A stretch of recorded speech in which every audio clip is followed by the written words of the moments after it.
എൻ്റെ നാട്ടിൽ ഒരു വിസ ഏർപ്പാടുമായി ബന്ധപ്പെട്ട് ആളുകളുടെ കയ്യിൽ നിന്ന് കാശൊക്കെ വാങ്ങി പലതരത്തിലുള്ള തട്ടിപ്പുകൾക്കൊക്കെ പേരുകേട്ട ഒരാളുണ്ടായിരുന്നു.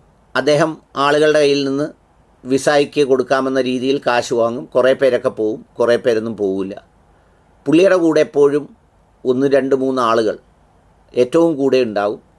അതുകൂടാതെ ഒരു 10-15 പേരുടെ ഒരു സർക്കിളൊക്കെ ഉണ്ടാവും. അവർക്കൊക്കെ പുള്ളി ഭക്ഷണം കൊടുക്കും. ഈ കിട്ടുന്ന കാശിൽ നിന്ന് അവർക്കൊക്കെ എന്തെങ്കിലുമൊക്കെ സഹായങ്ങളും ബാക്കിയുള്ള കാര്യങ്ങളുമൊക്കെ പുള്ളി ചെയ്യും. അദ്ദേഹം മരണപ്പെട്ടു പോയി. അതുകൊണ്ട് തന്നെ ഞാൻ അതിലേക്ക് പോകുന്നില്ല.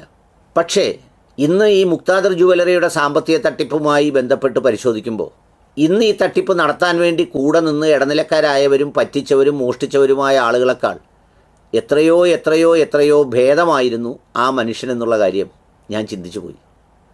അത് വേറൊന്നും കൊണ്ടല്ല, അയാൾ ഈ തട്ടിപ്പിൻ്റെ ഒരു വേദിയാക്കി അയാളുടെ രൂപമോ ഭാവമോ വസ്ത്രധാരണമോ നിസ്കാരത്തഴമ്പോ ദീക്ഷയോ അല്ലെങ്കിൽ പള്ളികളോ ഒരു താവളമാക്കി അയാൾ ഒന്നും ചെയ്തിരുന്നില്ല.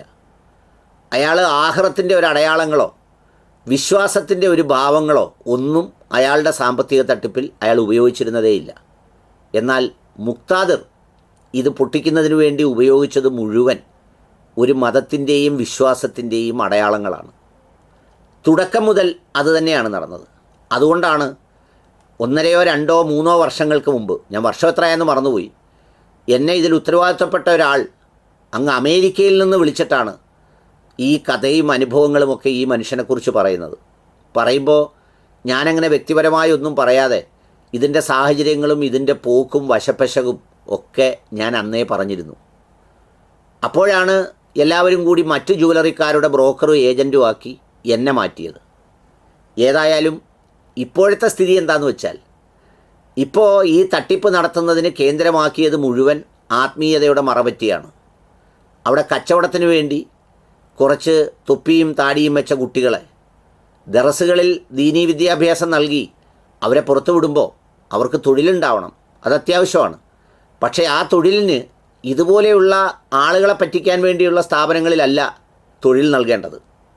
എന്ന് മാത്രവുമല്ല, ഈ ദീക്ഷയും തൊപ്പിയും താടിയുമൊക്കെ വെച്ച് ഉള്ള പള്ളികളിലെല്ലാം കൊണ്ടു നടന്ന് നോമ്പുതുറയ്ക്ക് 15,000-ഉം 10,000-ഉം കൊടുക്കുന്നത് അൽമുക്താദർ മുതലാളിയുടെ 15,000-ഉം 10,000-ഉം അല്ല.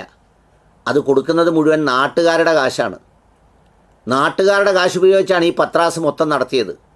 വില കൂടിയ മുന്തിയ കാറുകളിലുള്ള കറക്കം, കോടികളുടെ വീടുകൾ, ഡോറ് തുറക്കാനൊരാൾ, ഡോർ അടയ്ക്കാനൊരാൾ, ഇങ്ങനെയൊക്കെയുള്ള അഭ്യാസങ്ങൾ കൺമുന്നിൽ നടത്തി കാണിക്കുമ്പോൾ ഇപ്പോൾ അതിലെനിക്ക് ബന്ധമില്ലായിരുന്നു, അയ്യോ പൊത്തോ എന്നൊക്കെ പറഞ്ഞ് നിലവിളിച്ചിട്ടൊരു കാര്യമില്ല. ഇതെല്ലാം അറിയാവുന്നവരാണ് ഇതെല്ലാം ചെയ്തത്. ഇത് പറയുമ്പോൾ വളരെ അഭിമാനത്തോടെ പറയട്ടെ, ഒരു 10 രൂപയ്ക്ക് പോലും ഒരാവശ്യവും സഹായവുമായി പരസ്യം ചോദിക്കാൻ പറ്റുന്ന സ്ഥാപനങ്ങളൊക്കെ എൻ്റെ ചുമതലയിലും ഉണ്ടായിരുന്നു. റേഡിയോയും പിന്നെ യൂട്യൂബും പിന്നെ അല്ലാത്ത മറ്റേതും മറിച്ചേതും പിന്നെ സാമൂഹ്യ പ്രവർത്തനവും സേവന പ്രവർത്തനങ്ങളും ഒക്കെ ഉണ്ടായിരുന്നു. പക്ഷേ ഇത് ഇങ്ങനെയുള്ള പണമാണെന്നും ഇതിൻ്റെ ട്രാക്ക് വേറെയാണെന്നും തിരിച്ചറിഞ്ഞതോടുകൂടി, അല്ലെങ്കിൽ പോലും വലിയ ഉള്ളവനാണെന്ന് കരുതി ആരെടുത്തും ചെന്ന് അങ്ങനെയൊന്നും ചോദിക്കാറേ ഇല്ല. അതൊക്കെ ഇൻറ്റഗ്രിറ്റിയുടെയും നമ്മുടെ അന്തസ്സിൻ്റെയും ഭാഗമാണ്. ഞാൻ പറഞ്ഞത്, ഇങ്ങനെ ഇതിൻ്റെ ഇടനിലക്കാരായി നിന്ന് ഇത് മുഴുവൻ പിരിച്ചു പറ്റിച്ചത് മുഴുവൻ ഈ തൊപ്പിയും താടിയും ദീക്ഷയും മറ്റുള്ളതുമൊക്കെ ഉപയോഗിച്ചാണ് ഇതിൻ്റെ ജോലിക്കാരായി നിന്നത് എന്നുള്ളതാണ് ഒരു സത്യസന്ധമായ കാര്യം. പള്ളികളിലൊക്കെ AC-കൾ, പിന്നെ സോളാർ പിന്നെ പാനലുകൾ, പിന്നെ അതിൻ്റെ അപ്പുറത്ത് 6 ലക്ഷത്തിൻ്റെ 10 ലക്ഷത്തിൻ്റെ 40 ലക്ഷത്തിൻ്റെ വല്ല ദണ്ണമുണ്ടോ? എന്തിനാ മൻസൂർ ദണ്ണിക്കുന്നത്?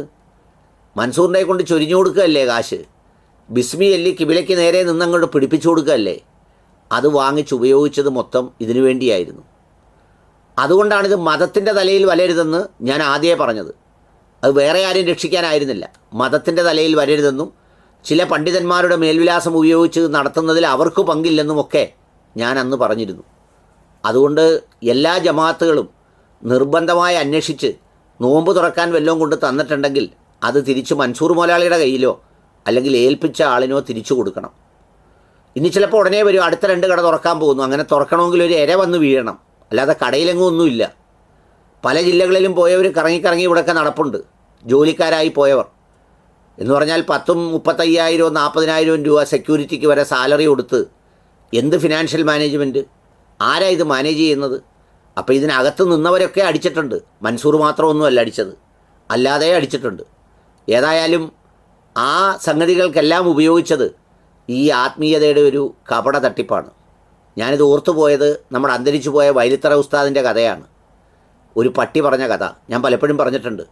അതായത് ഒരു മൊയ്ലിയാരുടെ രൂപവും ഭാവവും കൊണ്ട് അവിടെ ചെന്ന് അവൻ്റെ കയ്യിൽ നിന്ന് അടി വാങ്ങിച്ച് അവസാനം പട്ടിക്ക് ന്യായമായി ഭക്ഷണം കൊടുക്കാൻ വിധിച്ചപ്പോൾ എനിക്ക് ഇവൻ്റെ ഭക്ഷണം വേണ്ട, ഇവൻ്റെ കോലം മാറ്റിക്കളയണം, കാരണം ഈ കോലം കൊണ്ട് ഇനിയും ഇവൻ ആളുകളെ പറ്റിക്കും എന്ന് പറഞ്ഞതുപോലെ കോലം മാറേണ്ട അവസ്ഥയിൽ ഒരുപാട് ആളുകൾ വന്നു പെടുന്നു എന്നുള്ളതും ഈ മുക്താദർ സാമ്പത്തിക തട്ടിപ്പിൻ്റെ ഒരു പ്രധാനപ്പെട്ട സംഗതിയാണ്.